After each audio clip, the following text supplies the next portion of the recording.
말씀, 마태복음 5장 13절부터 16절까지 있는 말씀은 우리가 너무나 잘 아는 그런 말씀입니다. 이 말씀을 가지고 스며드는 삶, 나타나는 삶이다 라는 그런 제목으로 은혜를 나누고자 합니다. 제가 오늘 여러분에게 꽃 한 송이를 소개할까 합니다. 한번 저 꽃이 무슨 꽃인지 아세요, 여러분? 예, 다들 아시는 수국이라는 꽃이에요. 어떤 분이 저한테 페이스북으로 선물로 저 꽃을 보냈어요. 그래서 저 꽃이 참 이쁘다 그러고 봤더니 이름이 수국이더라고요. 수국이 저기 꽃잎 하나, 꽃 하나하나가 모여서 한 꽃송이를 이루고 그리고 또 저렇게 수북하게 쌓여요. 그래서 수국이라고 해요. 그건 잘 모르겠는데. 그런데 저 꽃을 다 이렇게 찾아보니까요. 꽃말이 변덕이라고. 그리고 진심이라는 말이에요. 근데 재밌는 건 저 꽃 색깔이 자꾸 변한대요. 그래서 그 변한 색깔에 따라서 냉정, 무정, 거만, 그리고 바람둥이라는 꽃말이 있답니다. 그래서 내가, 참 신기하다.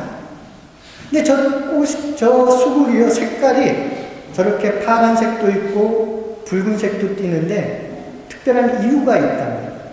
그것은 어떤 토양에서 자라느냐에 따라서 저 색깔이 달라진대요. 산성 토양은 푸른색을 띠고 또 염기성, 알칼리성으로 갈수록 붉은색을 띈답니다. 그래서 똑같은 꽃인데도 토양에 따라서 색깔이 달라요. 그래서 제가 그것을 한참 읽어보면서 그런 생각을 했어요. 그냥 우리 그리스도인들도 수국꽃과 같겠다 그런 생각을 했습니다. 왜냐하면 우리 그리스도인들이 어떤 터전 위에서 어디에다 뿌리를 내리고 살아가느냐에 따라서 우리의 삶의 색깔이 드러나기 때문에 그래요. 바로 고린도전서에 보면 우리의 삶의 터전은 그리스도라고 했거든요. 그래서 그리스도의 터전 위에 우리의 삶을 뿌리를 내리고 살아가는 사람은 어떤 색깔일까 생각해보니까 그리스도의 색깔일 것 같아요. 그런데 세상적인 터전 위에 거기서 뿌리를 내리고 살아가는 사람의 색깔은 세상 색깔이겠죠. 그 색깔이 빨주노초 파남보에 어떤 색깔인지는 모르겠어요. 그러나 분명한 건 그리스도인의 색깔이 있고 세상적인 사람들의 색깔이 있다는 거예요. 왜? 내가 어느 터전 위에서 내 삶의 뿌리를 내리고 사느냐에 따라서 달라진다는 거죠. 한번 여러분 옆에 있는 분 한번 보세요. 어떤 색깔로 보이세요? 어떤 색깔? 우리 한번 인사해보죠. 그리스도인의 색깔로 보입니다 하고 인사해보죠. 그래요. 우리 모두는 그리스도인의 색깔로 보이면서 이 세상을 살아가야 됩니다. 이 그리스도인의 색깔. 그런데요, 예수님은 바로 우리들을 그런 그리스도인의 색깔로 표현하지 않으시고 오늘 보니까 소금이라고 표현하셨어요. 우리 한번 13절을 한번 같이 읽어봅니다.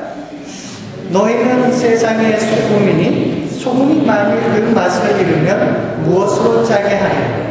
후에는 아무 쓸데없어 다만 밖에 버리고 사람에게 밝힐 뿐이니라. 우리 예수님 우리를 뭐라고 얘기하셨느냐? 너희는 세상의 소금이다 이렇게 말씀하셨습니다. 왜 소금이라고 부르셨을까? 그것은 우리가 하나님의 자녀이기 때문에 그렇죠. 우리가 하나님의 자녀이기 때문에 소금이라고 불렀어요. 성경 안에서의 이 소금은 특별한 의미가 있습니다. 고대 종교에서도 이 소금은 부패를 막고 어떤 진실된 것을 이야기할 때 소금이라는 말을 썼고요. 민수기에 보면요, 하나님의 변하지 아니하는 언약을 소금 언약이라고 했어요. 그렇기 때문에 이 소금이라는 것은 하나님과 관계되어 있다는 의미를 갖고 있어요. 그래서 우리를 소금이라고 얘기하는 건 우리가 바로 하나님과 관계된 하나님의 자녀라는 뜻을 갖고 있습니다. 여러분 하나님의 자녀인 줄로 믿습니다. 우리가 하나님의 자녀. 왜 하나님의 자녀일까요? 우리가 성경을 한번 읽어봤으면 좋겠어요. 우리 한번 넘겨주시면 로마서에 있는 말씀이 있는데 로마서 8장 9절과 8장 14절을 우리 함께 같이 읽어봅니다. 만일 너희 속에 하나님의 영이 거하시면 너희가 육신에 있지 아니하고 영에 있느니 누구든지 그리스도의 영이 없으면 그리스도의 사람이 아니라. 무릇 하나님의 영으로 인도함을 받는 그들은 하나님의 아들입니다. 오늘 그리스도의 영이 없으면 그리스도의 사람이 아니라 이렇게 얘기했습니다. 다른 말로 하면 그리스도의 영이 있어야 그리스도의 사람. 곧 하나님의 영이 있을 때 하나님의 아들이라는 칭함을 받는다라고 얘기했습니다. 곧 하나님의 자녀가 된다는 것, 하나님의 자녀라는 것을 증거한다는 것, 그것은 바로 우리 안에 하나님의 영, 그리스도의 영, 성령이 계실 때인 줄로 믿습니다. 바로 그렇게 우리가 하나님의 자녀라, 내가 그렇게 고백한다는 말은 내 안에 하나님의 영, 그리스도의 영이, 성령이 계십니다. 그렇기 때문에 나는 하나님의 자녀입니다. 이렇게 고백하는 것이에요. 바로 그렇기 때문에 우리는 그리스도의 영, 하나님의 영이 우리 안에 계시기에 우리는 하나님의 자녀고 하나님과 관계되어 있는 그런 사람입니다. 그래서 소금이라 이렇게 얘기했습니다. 근데 오늘 이 소금이라는 말을 하시면서 예수님께서 한 가지 표현을 했습니다. 그 표현은 맛이라는 표현을 했어요. 소금이 맛을 잃으면 이렇게 얘기했습니다. 하나님의 자녀에게 맛이 있을까요? 옆에 있는 사람을 이렇게 찍어서 이렇게 맛을 보면 어떤 맛이 날까요? 모르겠어요. 근데 분명히요, 이 맛이라는 말 속에는 이 맛 자체보다는 그 사람의 삶에 관계된 이야기겠죠. 그 사람이 어떤 삶을 사느냐에 따라서 그것은 맛이라고 표현했습니다. 그렇다면 그리스도인 하나님의 자녀는 어떤 맛, 어떤 삶을 살아야 하는가? 그 삶 속에 있는 것은 무엇일까요? 아까 전에는 우리 안에 무엇이 있다고 말했습니까? 성령이 계시다고 했습니다. 그렇다면 우리는 하나님의 맛을 내는 바로 하나님 성령 안에서 성령의 맛을 내며 살아야 된다는 거예요. 성령의 맛을 다른 말로 하면 성령의 열매입니다. 성령의 열매는 사랑과 희락과 화평과 오래 참음과 자비와 양성과 온유와 충성과 절제와 9가지가 그랬어요. 바로 우리의 삶 속에 그러한 성령의 열매가 날 때 우리는 그리스도인의 삶에 맛이 있어요. 바로 이 사랑이라고, 희락이라고, 화평이라고, 오래 참는다고, 이 모든 것 속에 또 하나가 있죠. 용서입니다. 우리 예수님이 십자가에 달리면서 뭐라고 말씀하셨습니까? 저들이 행하는 일을, 저들의 죄를 알지 못하니 저들을 용서하여 주옵소서. 이렇게 말했습니다. 그 예수님을 닮고 예수 그리스도인의 맛을 내는 사람은 삶을 용서가 있는 사람입니다. 어쩌면 그 용서하지 못함으로 자기 스스로 고통받고 살아가는 많은 사람들이 있습니다. 여러분, 그리스도의 맛, 바로 그 맛을 내고 그리스도 안에서 자유한 자로서 그리스도의 맛을 내면서 살아가는 여러분 되기를 축원합니다. 근데 오늘 소금이요. 소금의 특성이 있습니다. 소금은 음식에 뿌리면 소금이 그대로 있나요? 아니면 녹나요? 소금은 녹아서 음식에 스며들어요. 이 스며들어요. 그래서 보면 없는 것 같은데 맛을 내요. 그래서 자기가 있다라는 것을 이야기합니다. 뿐만 아니라 그 음식의 맛을 풍성하게 합니다. 곧 그리스도인의 삶이란 어떤 삶이 되어야 하느냐? 바로 이 소금과 같이 세상 속에 스며드는 삶, 세상에 녹아지는 삶, 그렇지만 세상 안에서 그리스도의 삶의 모습을 잃어버리지 아니하고 더욱더 세상을 살맛 나게 만드는 삶, 바로 그게 그리스도인들의 삶이다. 그렇기 때문에 그리스도인들이 있음으로 인해서 이 세상은 살맛 나는 세상이 되어야 할 줄로 믿습니다. 바로 그 살맛 나는 세상을 만드는 것이 다른 사람이 아니라 저와 여러분이라는 거예요. 바로 그렇기 때문에 오늘 예수님은 세상의 맛, 너희는 그 맛을 잃으면 안 된다라고 이야기하고 있습니다. 바로 우리가 이 캐나다에 살기 때문에 우리는 이 한인 사회뿐만 아니라 이 캐나다 사회 속에 녹아 들어가야 돼요. 그리고 이 캐나다 안에서 그리스도인의 삶의 모습, 그 삶의 맛을 내기를 바랍니다. 제가 이 캐나다에 와서 온 지 이제 1년하고 몇 개월이 지났어요. 그래서 이 캐나다에서 살아가면서 느끼는 게 하나가 있습니다. 그것은 사람들이 굉장히 도네이션을 중요시하고 봉사하는 것을 중요시하고 학생들에게 그런 것을 가르치고 그리고 또 그것으로 인해서 대학교도 가고 평가 기준이 달라진다는 거예요. 한국에서 사람들을 평가할 때는 되게 어떻게 평가하느냐? 그리고 자기가 자기 자신을 평가할 때 어떻게 평가하느냐? 나는 가진 게 많아. 가진 거에 따라서. 또 어떤 면에서는 배운 게 많아. 배운 거에 따라서 사람들을 평가할 때가 많이 있습니다. 근데 이 캐나다는 그런 것 같지는 않아요. 사람들을 평가할 때 그것이 그것이 기준이 되는 것이 아니라 이 사람이 얼마나 도네이션을 하며 살아가느냐. 이 사람이 이 사회를 위해서 무엇을 하며 살아가느냐. 그것이 평가의 기준이 되고 있는 것 같습니다. 그리고 스스로도 자기의 삶을 그렇게 평가하는 것 같아요. 이게 그리스도의 터전 위에 이 문화가 세워져서 그런 것 같습니다. 미국과 캐나다가 비슷한 것 같아요. 미국의 최대 금융그룹 시티은행 회장을 한 샌디 웨일이 이런 말을 했습니다. 내가 진정 미국 상류층 일원이 된 것은 시티은행 CEO가 되어서가 아니라 카네기홀 이사회 멤버가 됐을 때였다. 이렇게 얘기했습니다. 이 말은요, 자기가 내 삶을 돌아볼 때 내가 정말 이 사회 속에서 인정받는 상류사회 사람이 된 것은 내가 높은 지위에 있어서가 아니고 내가 많은 돈을 가지고 있어서가 아니고 내가 카네기 홀에 도네이션을 함으로 그래서 내가 그 안에 이사회 멤버가 되어서 그때 진정 내가 그것을 인정받았기에 내가 이 사회 속에 인정받는 사람이 되었다. 이런 말입니다. 그래서 이 샌디 웨일은 이 카네기 다음으로 많은 기부를 한 사람이라고 합니다.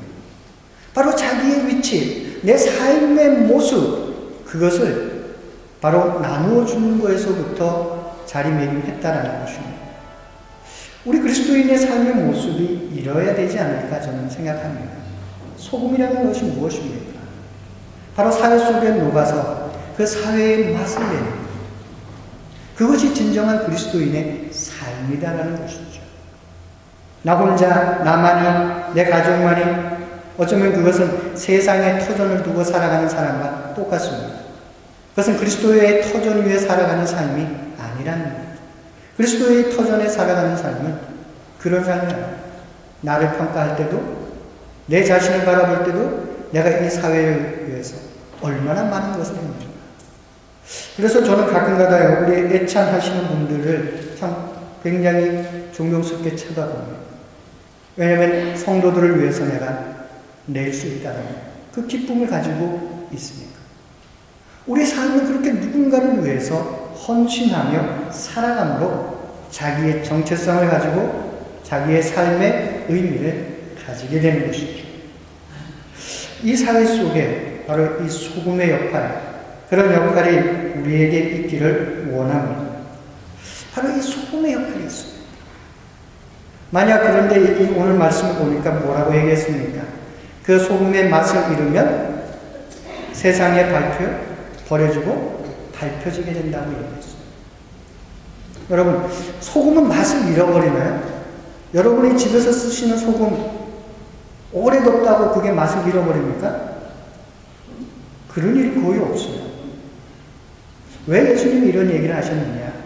예수님 당시의 소금은요, 정제된 소금보다는 이제 늪 같은데, 호금기 있는 늪에서 그거를 떠와서 쓰는 게 많았습니다. 그러다 보니까 정제하고 나면 찌꺼기들이 있어요. 그럼 그 찌꺼기들이 버려지는 거예요. 맛을 잃어버렸어요. 그래서 그것을 밟히는 거예요.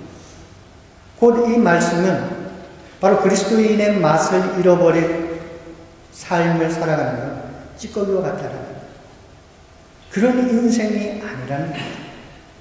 정말 우리의 삶이 찌꺼기와 같은 인생이 아니라 바로 소금과 같은 맛을 내는 삶이 되기를 바랍니다. 바로 이 그리스도인, 이것은 바로 이 맛을 내기 위해서 끊임없이 노력하며 살아가야 합니다. 오늘 13절에 바로 쓸데없이 다만 밖에 버려진다는 말. 그것은 우리의 삶을 날마다 되돌아보지 않으면 우리는 그런 삶밖에 되지 않는다는 거죠. 진정으로 우리가 세상의 소금으로 하나님을 살아가기를 원하십니다. 바로 그 소금이 우리들의 삶 되기를 바랍니다. 우리가 그 맛을 잃어버린다면 아마 세상 사람들이 손가락질 할 거예요. 그리고 세상 사람들이 아마 그리스도인을 우습게 볼 겁니다. 한국 사회는 그렇게 돼버렸어요. 맨날 무슨 사고만 일어나면 교회에 손가락질해요. 맛을 잃어버렸기 때문에. 그래서 한국에서 교회가 변화되어야 된다고 합니다. 이제 우리 잘 살다, 그것이 아니라 나누면서 함께 살자. 정말 그리스도 안으로 돌아가는 그런 삶이 있어야 합니다. 그리고 두 번째, 예수님께서 우리의 삶에 대해서 정의를 하셨는데 그것은 세상의 빛이다라는 거예요. 우리 한번 14절 우리 한번 같이 읽어보면, 너희는 세상의 빛이라. 산 위에 있는 동네가 숨기지 못할 것이요. 이 성경적으로 이 빛을 얘기할 때는요, 하나님의 거룩하심을 이야기합니다. 이 말은 하나님의 거룩하심처럼 너희도 거룩하라는 말이에요. 곧 우리가 하나님과 같다는 말은 아닙니다. 예수님께서 당신은 뭐라고 얘기하셨느냐? 나는 세상의 빛이다. 이렇게 말씀하셨습니다.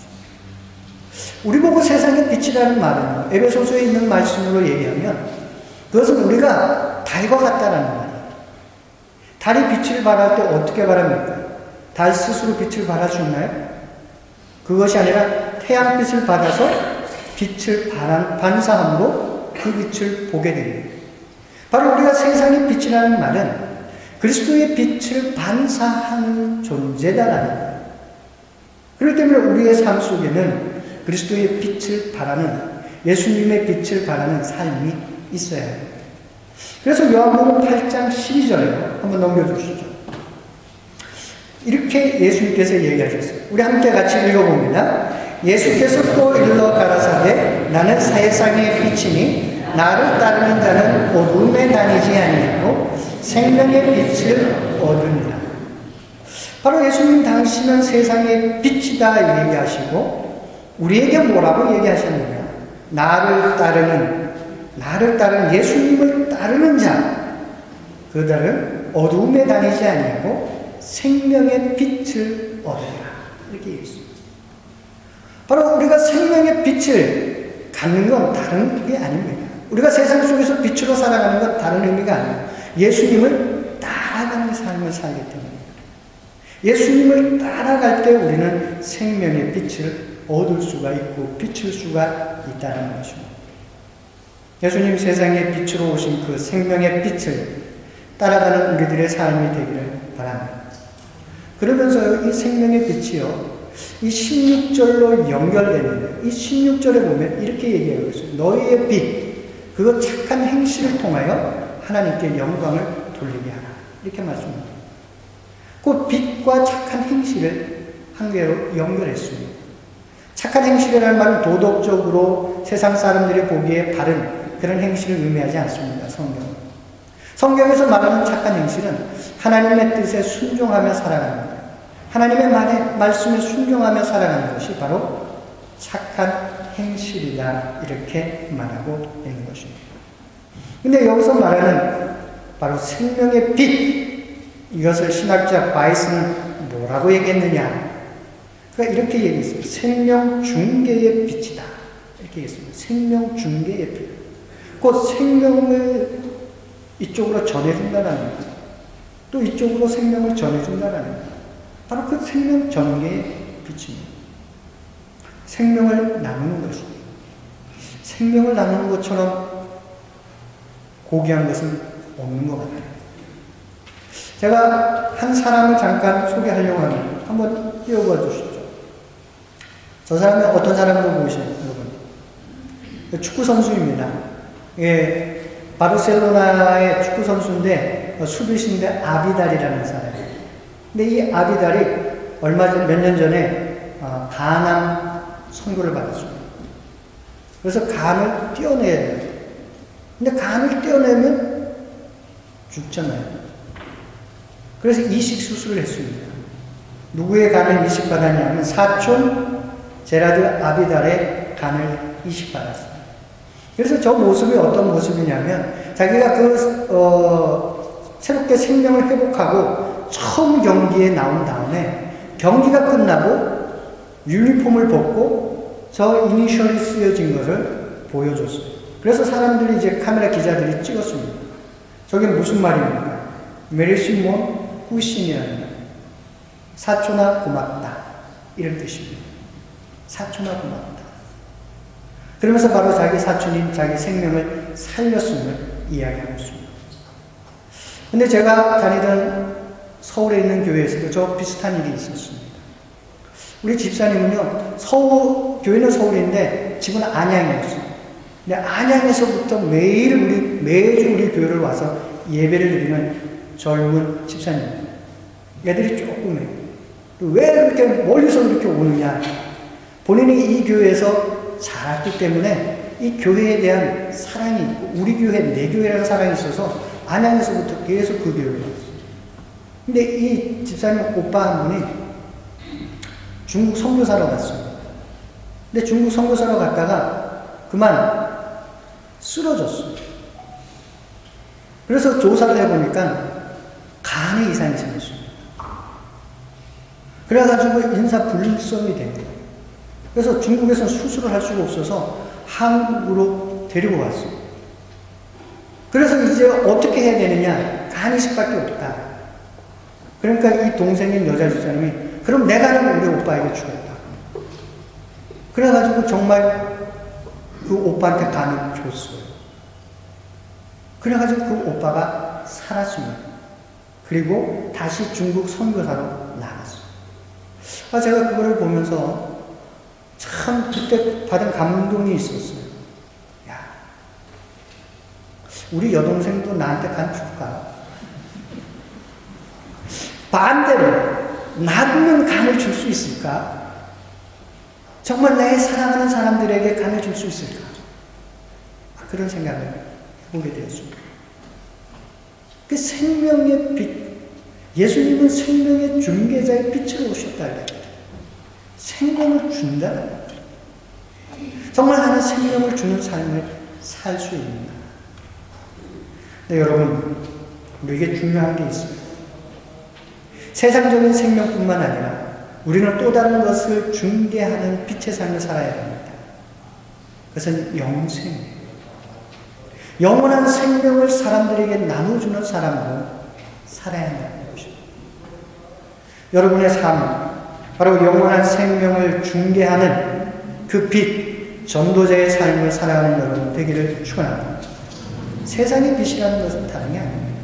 예수님이 세상에 와서 생명을 전해줬듯이 우리도 세상 사람들에게 생명을 전해주는 생명의 빛이 되라는 것입니다. 한 영혼이 오늘도 죽어가고 있는지 모릅니다. 우리는 그들에게 생명을 나눠주는 그런 우리들이 되어야 할 것입니다. 여러분, 빛은 특성이 있어요. 오늘 그 빛의 특성에 대해서 15절, 16절 속에 특별히 15절에 이런 말씀이 있어요. 사람이 등불을 켜서 말 아래 두지 아니하고 등경 위에 두나니 이러므로 집안 모든 사람에게 비춥니다. 이 말씀은 빛은 감춰주지 않는다는 거예요. 감출 수가 없다는 거예요. 여러분, 어두컴컴하면 컴컴할수록 촛불 하나 밝히면 어떻습니까? 그 빛은 찬란하게 빛을 끝까지 바랍니다. 그렇기 때문에 이 빛은 드러날 수밖에 없다는 거예요. 감춰질 수 없다는 거예요. 우리가 그리스도인으로 살아갈 때 사람들이 우리를 어떤 눈으로 볼까요? 우리의 삶을 감추고 싶지만 감춰주지 않습니다. 제가 어둠 같은 데 가서 목사라는 걸 감추고 싶지만 안 돼요. 왠지 다들 알아보더라고요. 목사님 같다고. 드러나는 게 있어요. 세상 사람들은 우리를 쳐다보고 있어요. 당신이 교회 다닌다면서 보고 있습니다. 감출 수가 없어요. 그뿐이겠습니까? 우리가 마지막 날 주님 앞에 서는 날 우리의 삶은 주님 앞에서 다 드러나게 되어 있습니다. 감춰질 수가 없어요. 그렇기 때문에 빛은 감춰질 수 없다라는 거예요. 예수님. 그렇기 때문에 너의 삶이 어때야 되느냐라는 것이죠. 우리 주님 앞에 다 드러날 때 여러분 주님 앞에 칭찬받는 여러분들이 되기를 축원합니다. 분명히 예수님 우리에게 말씀하셨습니다. 너희는 소금이고 너희는 빛이다. 우리가 이 세상에 살아갈 때는 분명한 것은 소금과 빛으로 살아가야 한다는 것입니다. 바로 그런 결단이 우리의 삶 속에 있어야 합니다. 빛과 소금으로 살아가기 위해서 저는 꼭 한 가지 질문이 우리의 삶 속에 있어야 된다고 생각합니다. 그 질문은 예수님이라면 어떻게 하실까? 하나님이라면 어떻게 하실까? 그 질문. 어떤 상황을 만나든지, 어떠한 곳에 있든지, 어떤 일들을 만나든지, 예수님이라면 어떻게 하실까? 하나님이라면 어떻게 하실까?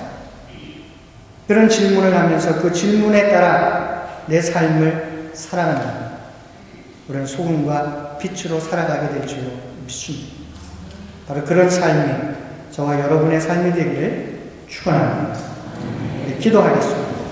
우리 한번 2, 3분 동안 말씀을 가지고 하나님 세상 안에서 빛과 소금으로 살아갈 수 있는 우리 삶이 되게 해달라고 힘을 주십사 함께 기도하겠습니다. 할렐루야. 우리 주님 감사합니다. 아버지 하나님 우리는 세상에